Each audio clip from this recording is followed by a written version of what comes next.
This podcast was recorded on the land of the Gadigal people of the Eora Nation. Hello and welcome to The Real Story with Joe Hildebrand and another special guest. Yes, we've got a very special episode this week. We have an exclusive interview with the Prime Minister Anthony Albanese, and he joins us in the studio right now.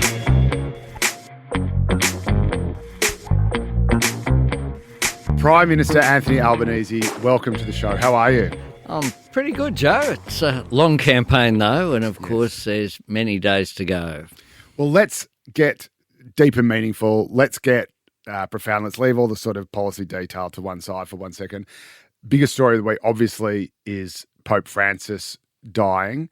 I know you don't like talking about your faith. It's a very private matter for you, but given what's happened, I think, like you, I was raised a Catholic and then sort of drifted away in my youth and then came back to it later on. I know that you've started going to Mass when you can. What does faith mean to you, and what did the Pope and his dying mean to you this week? How did you respond, sort of, I suppose, on a personal level?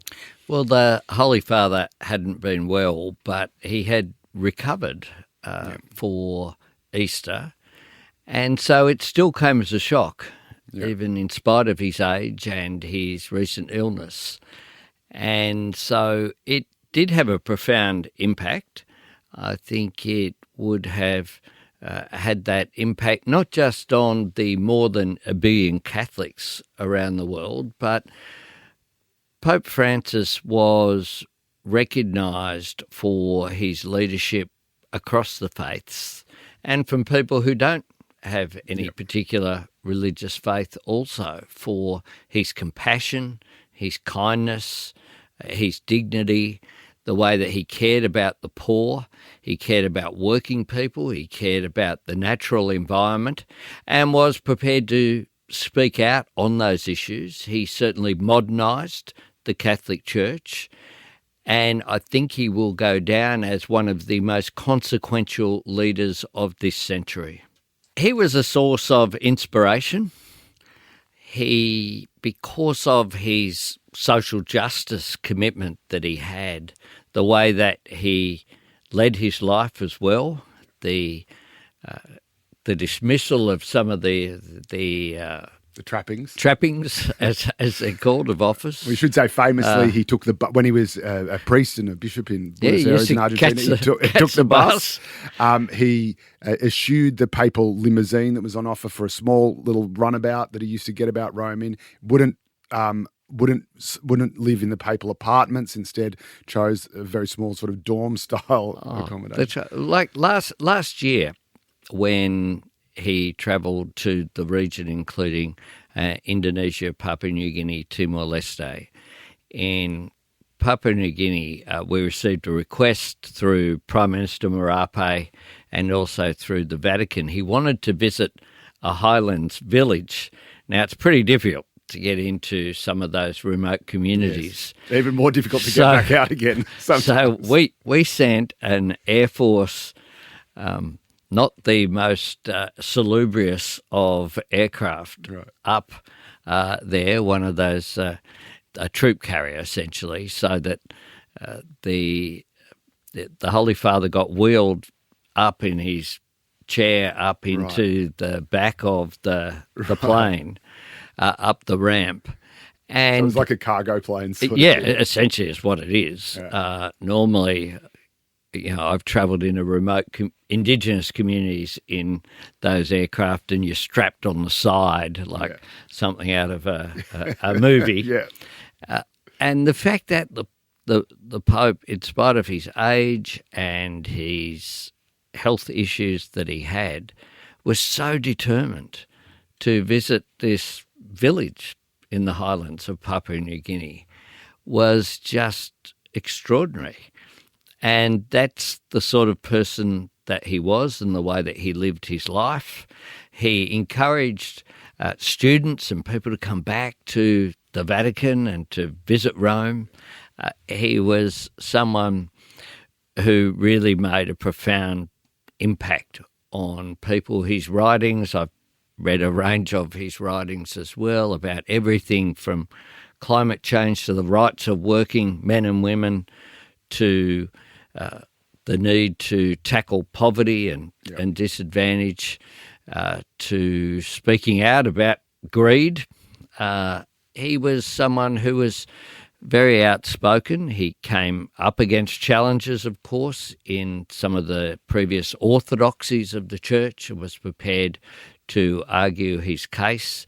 But he was someone who was so well respected, and his passing will be mourned by so many people around the world, not the least of which is here in Australia. I went to St Patrick's Cathedral in Melbourne, and they opened up the church is normally closed at night, and in the time that I was there, many people were just coming as a natural instinct. So this is on Monday night, to come. That's right, on Monday night, and then Tuesday morning, the church service at 7 a.m. was certainly, I assume, much more crowded than it normally would be.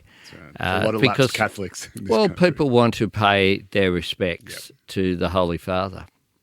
And do you think, do you need an element of faith or something, I suppose, a third dimension to be a good leader, a strong leader? What guides you when you're sort of wrestling with big decisions, be it about, tackling poverty, be it about threats to national security? What core do you go to? Well, we're a secular state, and that's important, so I don't think people need any particular religious faith. What they do need, though, is a core set of values. And the values that I was raised with are the values that my mother instilled in me firstly, but also the St Joseph's nuns there at Camperdown, and then at St Mary's Cathedral, where I was there from year 5 to year 12, those values and thinking about others. We went out there and did charity work at St Vincent de Paul and helped at Matthew Talbot Hostel down there in Woolloomooloo, and engaged in thinking of others. And that's something that stays with you, those values. People in positions of privilege, which I certainly am now, have to know our place, that everyone isn't in that situation. People are doing it tough. It's one of the things that has guided me in some of the policy measures that we've done to increase rent assistance, to support public housing being built, to support various cost of living measures to take some of that pressure off as well. So I think those values that you have are really important. You need to have a foundation of what you're doing. And my foundation is very much centred on that social justice principles that I was raised with. This sounds like a sort of, I suppose, glib question, but what's it like to be Prime Minister? You live in a very sort of, by necessity almost, you live in a very highly curated, cloistered kind of environment. You have a security detail with you all the time. You have a diary that is managed so that every second of every day is accounted for. How do you stay in touch with normal people and get a sense of what is happening and what the feeling is in the community? How do you channel that when, by definition, as you say, you're living in this kind of bubble? Well, the first point, I think, is you've got to recognise that you are in a position of privilege, and I certainly recognise that as well. The idea, growing up not far from here on Pyrmont Bridge Road, from where we're speaking today, you would have got extraordinary odds if someone had have said I'd be doing this interview as Prime Minister of Australia today. So that's the first thing. Secondly, I think it's really important for me to have people around me who I grew up with.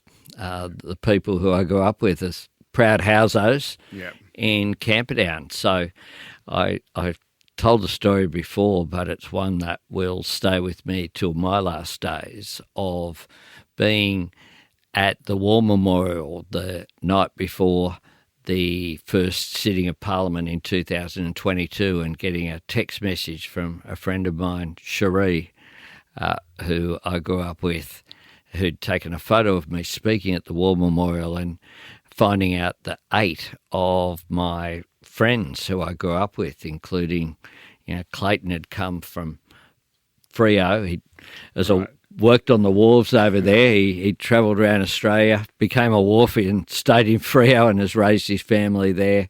Wendy from now living in Melbourne. People had come from all around to see their mate who they grew up with and who they played footy with, and all of them went to the local schools and lived in that very close-knit community.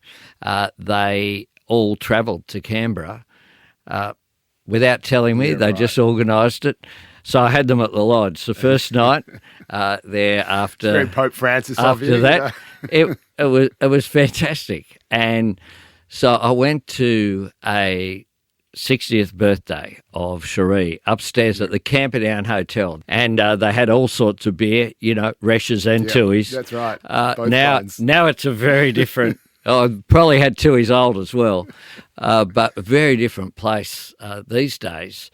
But for her 60th upstairs, I can't believe what a great job her son, who is Ben, who's in his early 40s, I guess, too, probably. He organised all these people from who we grew up with in Camperdown were all there. And Jodie was with me that night, and I just said to her that, this is why I do what I do. Like, these people, soul-of-the-earth people, battlers, but proud of who they are, all helping each other out, just good working-class people who need a Labor government. That's the difference. For some people, for a lot of people who are in the Greens political party or some of the fringe groups, for them it's an academic exercise who wins government. For so many people who I really care about and I want to represent, for me, keeping in touch is about that physical keeping in touch, like literally as well, makes a difference. And I wanted to ask you about that because there is, and I suppose there always has been, but we're seeing it, I think, more in the age of social media, a schism in sort of the left of politics, but also on the right of, that normal mainstream kind of centre-left or centre-right community-focused sort of politics and real sort of ideological extremism, importing other causes, other conflicts, from overseas, or even just, ideological concepts from off campuses that don't really have that mainstream connection to ordinary people's lives. How worried are you about things like, the conflict in Palestine being imported into Australia, be it via the Greens, be it via the Muslim votes movement that are targeting Labor MPs in southwest Sydney? Do you worry about this destabilising and introducing conflict or sectarianism or whatever it may be in Australian society? Look, I worry about polarisation in our political system in all of its forms. And I worry that more and more people shouting at each other. Before the last campaign, I said people had conflict fatigue, and I do think that they did, and that's probably because of the Middle East issue in particular. That's been exacerbated in recent times. I think the majority of Australians want two things when it comes to those issues. One, they want people to just stop. They want a ceasefire. They want people to live in peace and security. They know this is a conflict that's gone on for a long period of time and they want to see it resolved. Yep. People don't want innocent people to be killed, whether they be Israeli or Palestinian or Lebanese, whether they be Christian, Jewish, Muslim. They just want it to stop. Secondly, they don't want conflict brought here. They know we're not participants in this conflict. And some people have tried to portray us as participants, and we're just not. So I mean, there's that fake news going around about Australia providing weapons to it's Israel, just nonsense. which is just absolute fabrication, and yet it seems to be getting traction. Indeed, and it's just not true. And it is extraordinary that people have been prepared to say things that they know are not true in order to secure some political advantage. The Palestinians have a legitimate aspiration for their own state. It's one I support, side by side with the right of Israel to exist in peace and security. Now, how that causes advance by blockading on Marrickville Road is beyond me. And this is your electorate office in Grangeland, the same electorate in the inner west of Sydney. Your staff, your office effectively had to be shut because your staff did not feel safe going That's right. there. Well, people did not feel safe to approach the office. Yeah, no. We've also it was incredibly alienating of people and counterproductive. And people should be able to advocate for a cause in our democracy by all means, but do so in a way that is respectful, because that's how you build social cohesion. And one of the things about our great country, Australia, is that overwhelmingly people live side by side in harmony. People of different faiths, different backgrounds, different ethnicities come to Australia because we are the land of hope.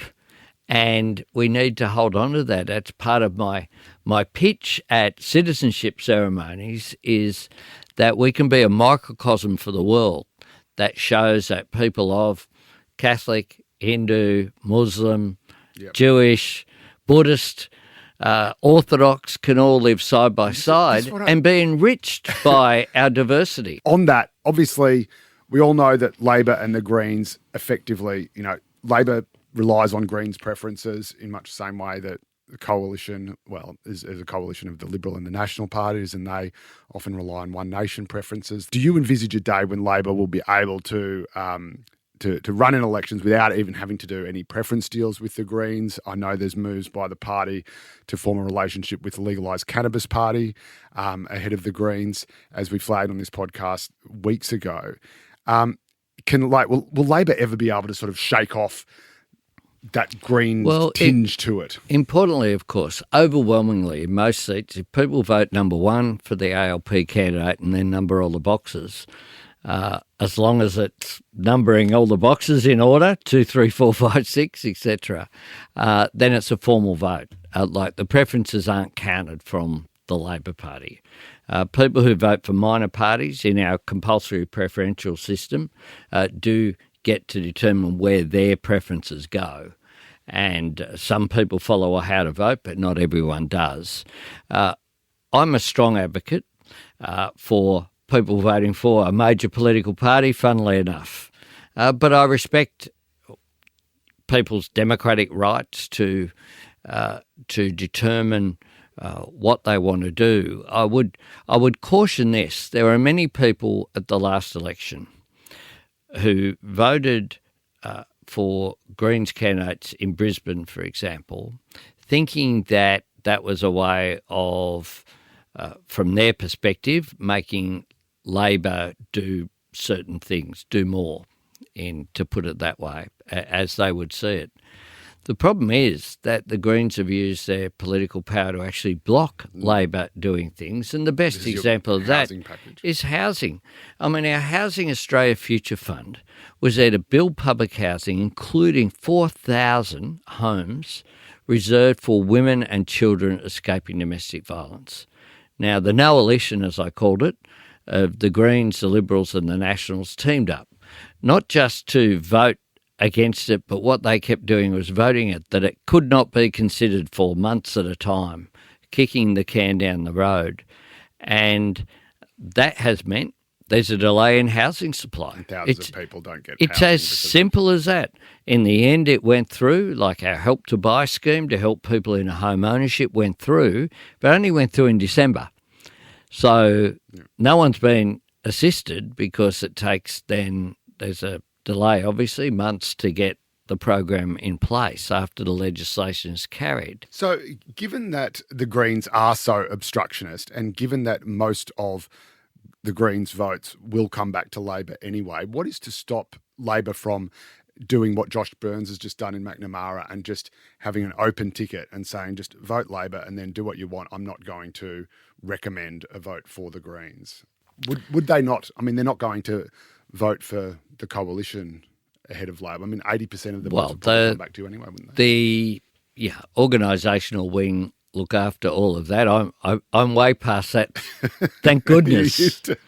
So there's a range of meetings, decisions are made. I mean, I've got to say that the Liberal Party and the National Party, by definition, are a coalition. That's right. They're not even trying to pretend that right. they're in government in their own right. I suppose the Greens preference deal does give them an avenue to say, see, Labor's in bed with the Greens. But that's because they're more obsessed by it, and all they do is give the Greens more publicity, frankly. The truth is that I've said very clearly we won't be entering into deals post-election. People will have a choice. If we don't get to 76, but I believe very firmly that we can and will get to 76 seats. I think people do want a majority government. It's very clear that only Labor can be, by definition, in a position to form a majority government. We're not part of a coalition.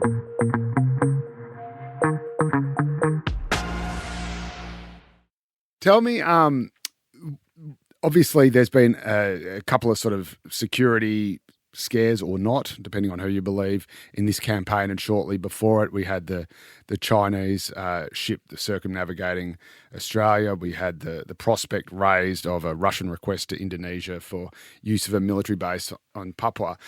How does that weigh on you when you find out about something like that, when you find out that there are reports of a Chinese ship off the coast or the Russians maybe wanting to build up their presence in the region?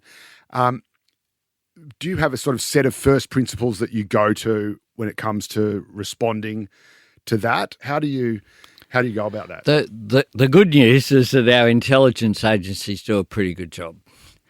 So there are sometimes we don't talk about all of the detail, but the briefings are very good that we receive, and the advice that we receive is very good. And the relationships that we've built are positive as well.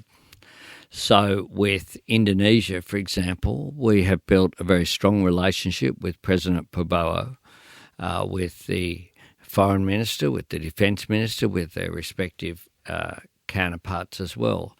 So we're able to talk honestly and deliberately and to have a calibrated response. What's important isn't that you shout with a megaphone out there. That's not the way that diplomacy works. Australia is a middle power. We are respected and we respond appropriately. And that is what we continue to do. I think that my government's record, particularly with outstanding big three, Penny Wong in Foreign Affairs, Richard Marles in Defence and Don Farrell in Trade, really have developed a network across ASEAN countries to our north, countries like Indonesia and Malaysia and Vietnam and all of those countries, with our North Asian trading partners, Japan and Korea, as well as, of course, with the US, UK, and with emerging powers like India. Australia has had a really improved relationship. I've visited India twice. Prime Minister Modi has visited here. The relationship with PNG and the Pacific has never been stronger. And not responding to, I mean, frankly, the idea of a Russian base in West Papua, you can respond by trying to ramp it up, dial it up to 11. All that will do is alienate our friends in Indonesia, who responded very clearly by saying, this isn't happening. And you've got to also not swing at every sucker ball. I mean, the Russians, of course, want to talk themselves up. Yep. They're in a war with Ukraine, That's right. you know, to swing at that sucker ball. And then you have things such as the Russian ambassador to Indonesia says Russia wants more influence. Well, of course they do. That's their job, to talk themselves up. But frankly, they're an authoritarian regime who have lost an enormous amount of their own population in this brutal, illegal war that they're engaged in. A whole lot of Russians have left Russia so as to not get enlisted in that war. And I think that Putin is facing some internal issues as well. You know, you can't respond by almost believing everything that a regime like Russia says is extraordinary. It's almost cartoonish, were it not so. Indeed. And one of the things you don't do is do what Peter Dutton did, which is to verbal the president of Indonesia and say that he had made a statement when there was no statement made, That's right. not by him, not by the Foreign Minister, not by Defence Minister, not by anyone of significance in Indonesia, because it was on the internet. He has. It was on the internet. Speaking of authoritarian regimes, obviously the big question of the 21st century is China. It's nowhere is it bigger or more important than for Australia. They're our number one trading partner. They are also increasingly belligerent and expansionist. How do we answer the China question long term? Obviously, we need them for trade. We need them for our own economic prosperity, but they have clear, undisguised ambitions to be the unrivaled global superpower. America is obviously in a period of deep instability, or even if you don't want to call it that, retreating into American exceptionalism and America first policy, isolationism. That gives China the space to rise. That makes Australia obviously incredibly vulnerable to China at the same time as being enormously dependent on it. How do we position ourselves so we don't get screwed by China strategically or economically? Firstly, by engaging. We need to recognise there is strategic competition in the region. So what I say is we'll cooperate where we can, we'll disagree where we must, and we'll engage in our national interest. We do have a different political system based upon different values that we have. We are a democracy, they are not. And that changes the dynamic over the region and the way that we impact on the region. One of my concerns I have about the US becoming more concerned about their domestic issues and withdrawing from some of the leadership that they've shown in the post-World War II era in particular, is that it will leave a gap which others will seek to fill. So the withdrawal from aid will have an impact. The withdrawal from the Paris Agreement for Pacific Island states, this is not academic. This is something that they regard as the entry fee to credibility. And so that is important. The other big question, of course, is how do we navigate Trump? Do you think America under Trump 2.0 is, are there still some kind of norms buried within the national structure where it will start behaving normally again? Or do you think it will just do things completely differently and unprecedentedly, like, pulling out of NATO, or like, continuing with its, 145% tariff on China? I think it's up to now. Well, the United States is, of course, our most important ally. And historically, they've played a critical role in the global world order. And will they continue to do so? And, there is no doubt that the second Trump administration is very different from the first. So the first, people speak about the exemptions to the tariffs. Lots of countries got exemptions to the tariffs in the first. It wasn't just Australia. This time round, the tariffs are an act of economic self-harm. They are already having an impact on US inflation, on employment, on the state of their economy, on stock markets, and that's having an impact, it must be said, on our share prices and therefore on people's super balances as well. I think that the US system, though, is so big, there's some counterbalances there as well. What we're continuing to do is just engage constructively. At this stage, take our beef exports.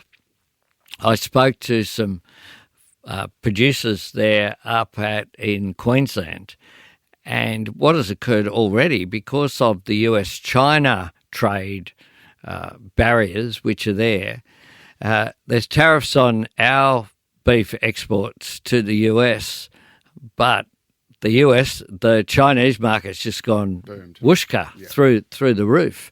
And so, these things, Australia is, I think, as well positioned as any country in the world to deal with some of the disruption.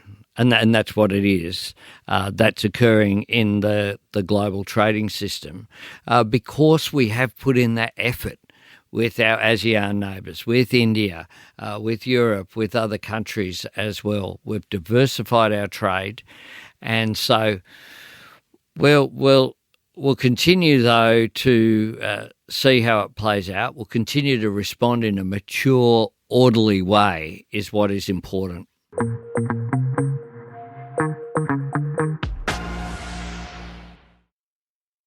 You're a very confident person, even when Labor and your government was dipping in the polls. You were always confident that you would recover, even as others within the government and the party were starting to have real sort of concerns, worries, perhaps doubts. I suppose to be a politician, you need a leathery hide at the best of times. But to be a PM, do you need to just have that steely confidence and tell yourself that everything is going to be okay because the alternative is unthinkable? Or are you just an incredibly optimistic guy? Well, one is I am an optimistic guy. I think that history does move forward in a positive way. I think that often people who would describe themselves as progressives will often romanticise the past. For example, I have people who say to me, the Labor Party's not what it used to be. And I go, yeah, that's right. Now we've got 50% women. Yeah. Now we no longer support the White Australia policy. And we're doing a whole range of things that, in the past wasn't the case. And, I have always been positive about our prospects because I think we've been a good government. There's nowhere in the world you would rather have been than Australia in the context of it's been a pretty tough time with global inflation. That's just the truth, but we've dealt with it in a realistic, pragmatic way, and we've got a plan going forward. And I've known what the plan was to roll out. I know the timetable in which it would roll out, and the other side, also, I know what I had to do as opposition leader. And I look at the opposition, I see no costed policies during budget replies. I see no big speeches, no addresses to the National Press Club.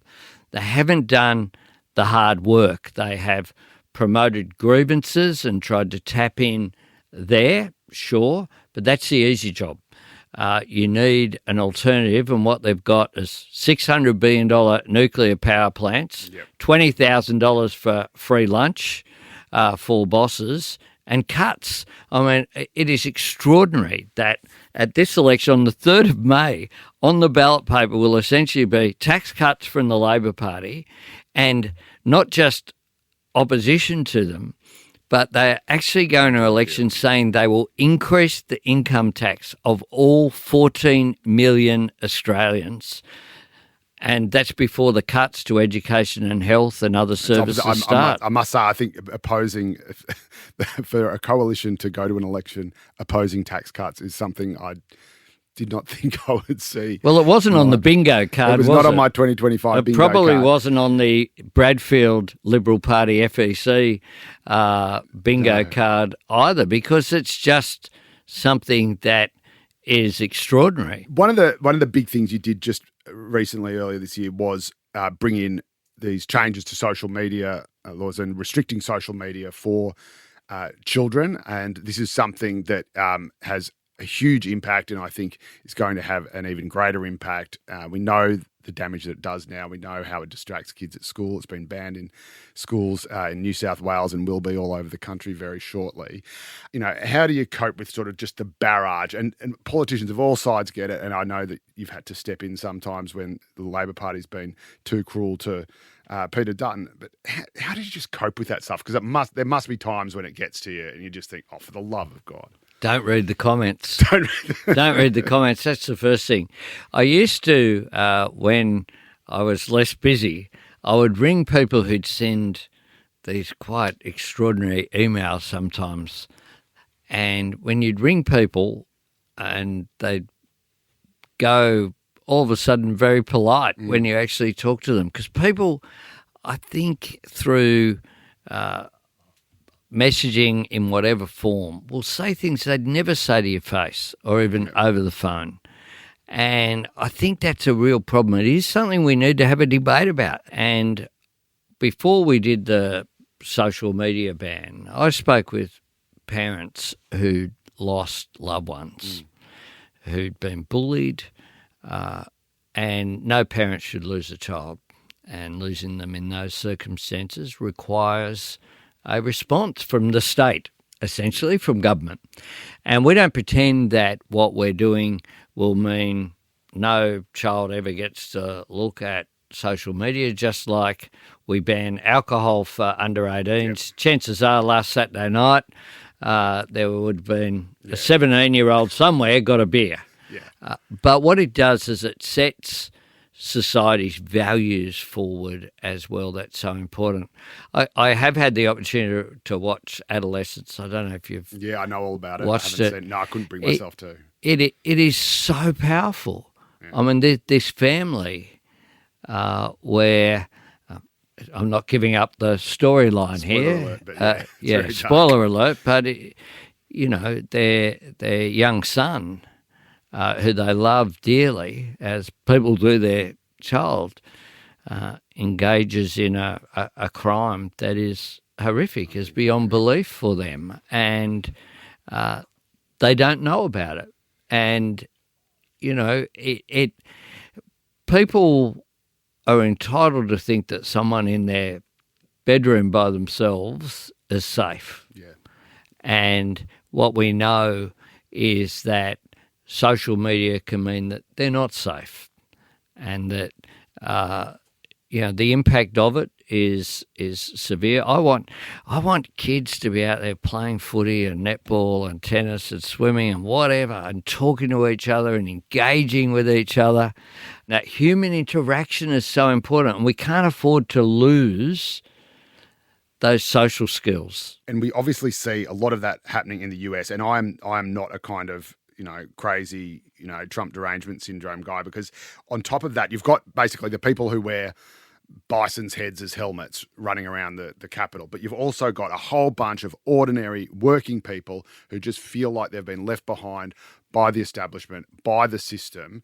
And I think that becomes even more profound when parties, centre-left parties that used to represent working people, blue-collar people, are seen to have been co-opted by, upper middle-class, white-collar, tertiary educated, elite sort of lefties, without resorting to the usual cliche. How worried are you about that happening in Australia, and how conscious of you are you of ensuring that Labor remains a part of working people and not the party of sort of inner city activists? Look, it's critical to social cohesion in this country that people feel like they have a stake in the system, that it's fair.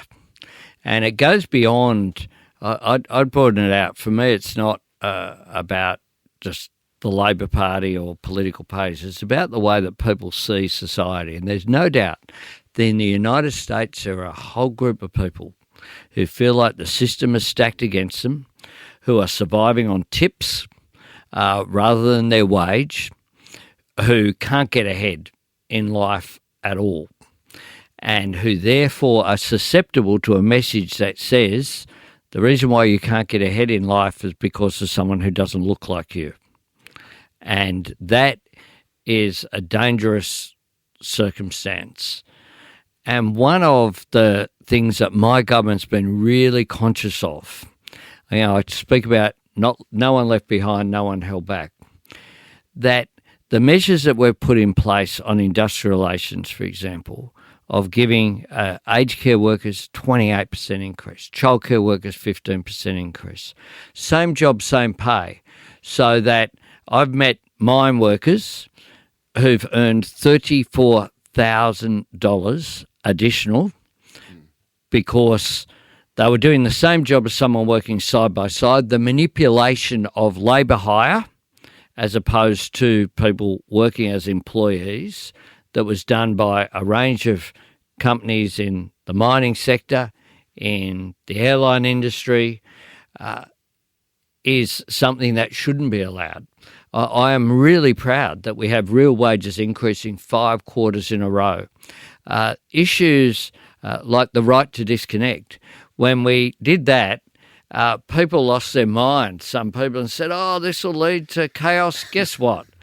It hasn't. I wish I had the right to disconnect. But what it does mean is that for people who are working people, not as privileged as you and I, if you're not being paid 24 hours a day, you shouldn't be on call 24 hours a day either. You can't be punished. That's all it means. Yep.